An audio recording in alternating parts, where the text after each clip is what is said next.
V soboto 23. maja je italijanska fašistična skupina oziroma politično gibanje Casa Pound napovedalo shod ob proslavi 100. obletnice Prve svetovne vojne oziroma vstopa Italije v Prvo svetovno vojno in seveda obeležila to kot tisto zahtevo, ki jo ima Italija do ozemelj, ki so jim bila obljubljena z Londonskim sporazumom leta 1914. Zdaj v času oziroma v letu, ko se obeležujemo 70. obletnico zmage nad fašizmom in tudi žalostno obletnico 100. obletnice začetka Prve svetovne vojne, je to po svoje neprijetna provokacija, ki jo ta fašistična skupina pravzaprav izvaja. Gre za jasen dokaz tega, da je ta nova desnica oziroma fašistično gibanje v Evropi v porastu. Vidimo, kakšne težave imamo v Nemčiji s Pegido, na Mađarskem z Jobbikom in v Grčiji, na primer z Zoro, zadnje čase hrvaško predsednico, ki je seveda obeležila spomin na ustaše v Pliberku in seveda dokončno tudi rehabilitacijo Draža Mihailovića v Srbiji.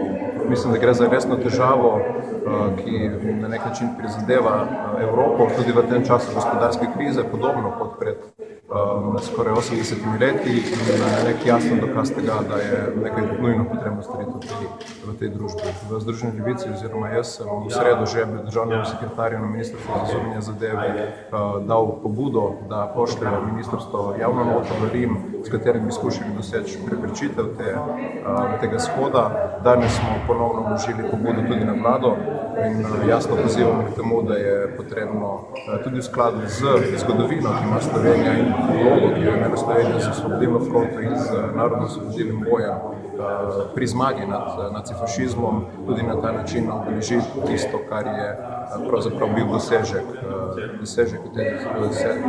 pred 70 leti, se pravi ne toliko konec druge svetovne vojne, ker vemo, da se je končalo tudi kasneje, niti ni to konec miru, ker miru na svetu ni, ampak predvsem zmage nad fašizmom, ki jo je seveda potrebno vršiti znova in znova.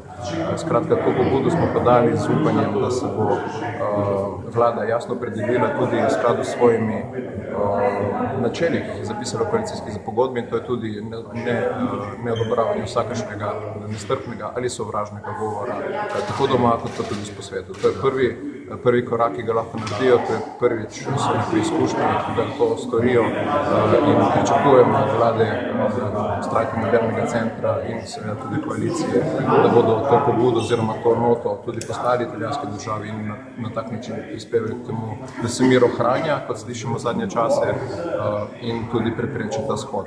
Seveda upam, da bodo prisluhnili tega in da ne bojo raje odhajali na dogodke, kot je bil v soboto v Brezjah in si držali samo te plati zgodovine, ampak se dejansko tudi spomnili tudi tiste najpomembnejše, se pravi tistega dogodka, ki prinesel zmage nad fašizmom. Napovedal tam, da se bomo držali tega shoda in bom se tudi tja šel, ker se mi zdi, da je to pomemben dogodek, tudi pomembna manifestacija. In videli smo tudi, da se že uspeli mobilizirati veliko ljudi. Prejšnji teden so postavili neke tapance, kjer so postavili 230 križov na trgu ulici in s tem skušali pokazati na norost te morije. Se pravi, da so bile tam žrtve vseh narodov in vseh možnih strani in držav in da je to pravi pomen, ker so to in smisla vsake življenja.